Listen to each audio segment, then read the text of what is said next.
Israel और Iran की जंग पिछले 4 दिनों से चल रही है और 4 दिनों की जंग दिन ब दिन और विध्वंसक होती जा रही है, खतरनाक होती जा रही है।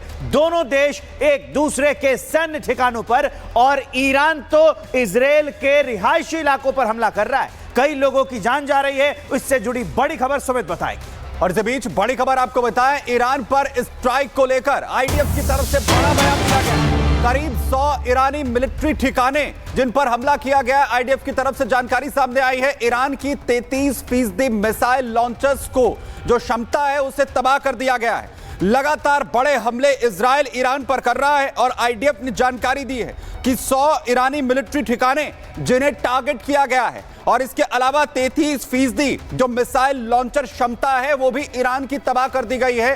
परमाणु ठिकाने तबाह किए गए हैं। कई वैज्ञानिकों को टारगेट किया गया है जो इस परमाणु प्रोग्राम में, न्यूक्लियर प्रोग्राम में ईरान के लगे हुए थे।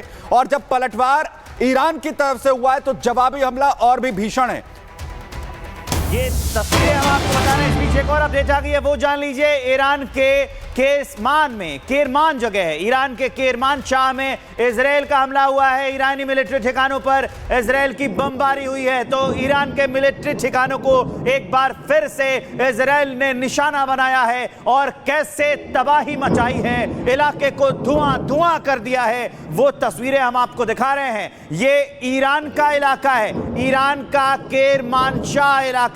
यहां पर इजराइल ने टारगेट किया, अटैक किया, मिलिट्री ठिकाना है। लगातार वो ईरान के मिलिट्री ठिकानों पर ही तो हमला कर रहा है ताकि ईरान उठ ना खड़ा हो, ईरान और नीचे से नीचे गर्त में गिरता जाए इस युद्ध में, और ये उसका प्रमाण है। तो बड़े हमले लगातार जो है वो ईरान की तरफ से इजराइल को टारगेट करते हुए किए जा रहे हैं। तो इजराइल भी पलटवार कर रहा है। वहीं इजराइल के बेन बराक शहर में भारी तबाही हुई है। ईरान ने बेन बराक शहर पर बमबारी की है। बड़े अटैक ईरान की तरफ से भी इजराइल को टारगेट करते हुए हो रहे हैं। इजराइल के बेन बराक शहर जहां पर भारी बमबारी की गई है, तस्वीरें आप देखिए, जहां अलग अलग ठिकानों को इजराइल के टारगेट करने की कोशिश हुई है और जो तबाही है ये आप देख सकते हैं। बेन बराक ये शहर है और क्योंकि हालात पूरी तरह से तनावपूर्ण हो चुके हैं, जहां इजराइल के बड़े हमले एक तरफ ईरान पर जारी हैं तो वहीं बैलिस्टिक मिसाइलों का इस्तेमाल भी खामनेई की सेना कर रही है, ईरान की सेना इस वक्त कर रही है। और जिन बैलिस्टिक मिसाइलों का इस्तेमाल किया गया बेन बराक शहर, जहां कैसे तबाही की तस्वीरें देखने को मिल रही हैं। खासा नुकसान बेन बराक शहर के अंदर हुआ है। तस्वीरें देखिए आप, जहां पर गाड़ियां पूरी तरीके से तबाह हो चुकी हैं, बिल्डिंगें पूरी तरह से ध्वस्त हो चुकी हैं। लोगों को सुरक्षित जगहों को की ओर जाने के लिए कहा गया है, वहां से रेस्क्यू किया गया है लोगों को। और दूसरी तरफ इजराइल साफ तौर पर कह रहा है कि ये हमले तब तक नहीं रुकेंगे जब तक कि इजराइल ये इंश्योर नहीं कर लेता है कि उसकी संप्रभुता को अब किसी भी तरीके का नुकसान नहीं। तो ये वो रिहायशी इलाका है जहां पर ईरान ने हमला किया। वो लगातार आरोप लगा भी रहा है। ईरान के मिसाइल लॉन्च की लाइव तस्वीरें अब मैं आपको दिखा रहा हूं। ईरान ने इजराइल पर दागी है बैलिस्टिक मिसाइलें। आज सुबह ईरान ने इजराइल पर ये घातक मिसाइलें दागी हैं। रिहायशी इलाके में ये बैलिस्टिक मिसाइल दागी गई थी, उसकी तस्वीर हम आपको दिखा रहे हैं। ईरान के मिसाइल अटैक की लाइव तस्वीरें आप देख रहे हैं इस वक्त रिपब्लिक भारत पर। ये वो तस्वीरें हैं जो बता रही हैं कि रिहायशी इलाकों में ईरान हमला कर रहा है। इजराइल का दावा भी यही है।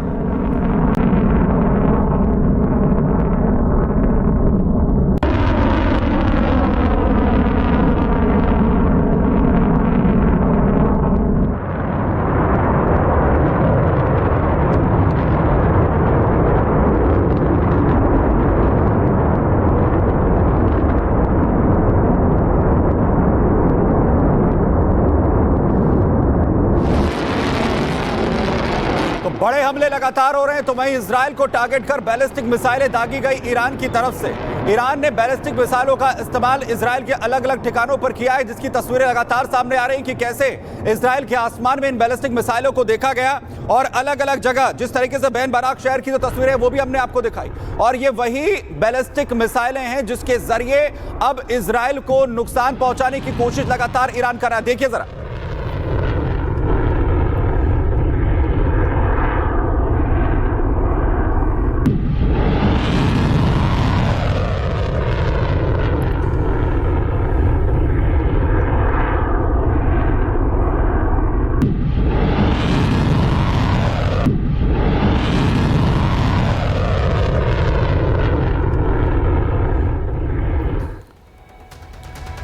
इजरायल के ताबड़तोड़ प्रहार से ईरान में भागम भाग की स्थिति बन गई। एक तरफ ईरान के नागरिक शहर खाली कर रहे हैं, तो वहीं अब ईरान के सर्वोच्च नेता ने भी जो देश छोड़कर भागने की तैयारी कर ली है। बिल्कुल, और ईरान के इकलौते अड़ियल नेता के किसी और देश में भागने की भी खबर सामने आ रही है। लेकिन ये शरण कहां ली जाएगी, ये सवाल है, और इसे लेकर आखिर कैसे रूस से मदद जो है वो ईरान मांग रहा है, जरा देखिए।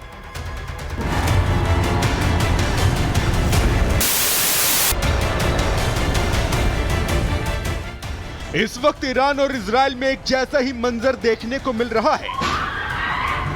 बारूद, काला धुआं और अफरा तफरी। दोनों ही देशों ने एक दूसरे को तबाह करने में अपनी पूरी ताकत झोंक दी है, जिसका अंजाम दोनों तरफ के लोगों को भुगतना पड़ रहा है। लेकिन 3 दिनों से जारी जंग में हुए नुकसान की बात करें तो इजराइल ईरान पर भारी पड़ता दिख रहा है। इजरायली हमलों में जहां ईरान के 224 लोगों की मौत हो चुकी है, तो वहीं इजराइल ने अपने 14 लोगों को खोया है। जबकि घायलों की बात करें तो ईरान के 1280 लोग घायल हुए हैं, तो वहीं इजराइल के 380 लोग जख्मी हैं। दरअसल इजराइल ने शुरुआत में ही ईरान के परमाणु ठिकानों और रक्षा ठिकानों को तबाह करके ईरान की कमर तोड़ दी। खासकर इजरायली हमलों में ईरान के टॉप सैन्य कमांडर्स और परमाणु वैज्ञानिकों के मारे जाने से ईरान को खासा नुकसान हुआ। जबकि पहले से की गई तैयारी के मद्देनजर इजराइल ज्यादा नुकसान उठाने से बच गया, जिसका अंतर अब ईरान में बढ़ते खौफ के तौर पर देखा जा रहा है। लेकिन जिस खतरे ने ईरान की नींद उड़ा दी है, वो है ईरान पर इजराइल और उसके दोस्त अमेरिका का कस्ता शिकंजा। मिडिल ईस्ट में सबसे बड़ी जंगी जहाज की एंट्री हो रही है। ईरान को घेरने के लिए यूएस नौसेना एक्शन में है। अमेरिकी युद्धपोत की मिडिल ईस्ट में तैनाती कर दी गई है। ये अमेरिकी युद्धपोत खतरनाक हथियारों से लैस है। ईरान को इस बात की पूरी खबर है कि ईरान के साथ जो कुछ भी हो रहा है उसके पीछे अमेरिका का हाथ है। ऐसे में ईरान इजराइल के बीच जारी जंग में यूएस युद्धपोत की एंट्री ने ईरान का डर बढ़ा दिया है। यही वजह है कि तबाही की आहट से अब पूरे ईरान में अफरा तफरी मच गई है। ईरान के लोग शहर छोड़कर भाग रहे हैं। ये तस्वीर तेहरान की है, जहां दहशत के चलते शहर छोड़कर भाग रहे लोगों की वजह से कई किलोमीटर लंबा जाम लग गया है। लेकिन यह तो सिर्फ झांकी है। इजराइल और अमेरिका के कस्ते शिकंजे ने ईरान को इस कदर डराया है कि अब ईरान के सर्वोच्च नेता अली खामनेई ही मैदान छोड़कर भागने की तैयारी में हैं। ईरान की मीडिया के हवाले से बड़ा खुलासा हुआ है। अली खामनेई देश छोड़कर भागने की तैयारी कर रहे हैं। खामनेई परिवार के साथ रूस में शरण ले सकते हैं। रूस के साथ खामनेई के वफादार संपर्क में हैं। ईरानी मीडिया के हवाले से आई इस खबर के पुख्ता होने का दावा इसलिए भी किया जा रहा है क्योंकि बीते शनिवार को ही इजराइल के पीएम बेंजामिन नेतन्याहू ने भी दावा किया था कि ईरान के कई नेता और वरिष्ठ सैन्य अधिकारी ईरान छोड़कर भागने की तैयारी में हैं। पीएम नेतन्याहू ने दावा किया था कि ईरानी नेताओं और सैन्य अफसरों ने बाकायदा अपने बैग की पैकिंग शुरू कर दी है। ऐसे में अगर ईरान के सर्वोच्च नेता को लेकर ईरानी मीडिया में किया जा रहा दावा सच निकला तो तय है कि ईरान में निजाम बदलेगा और मिडिल ईस्ट में शांति कायम होगी, वरना ईरान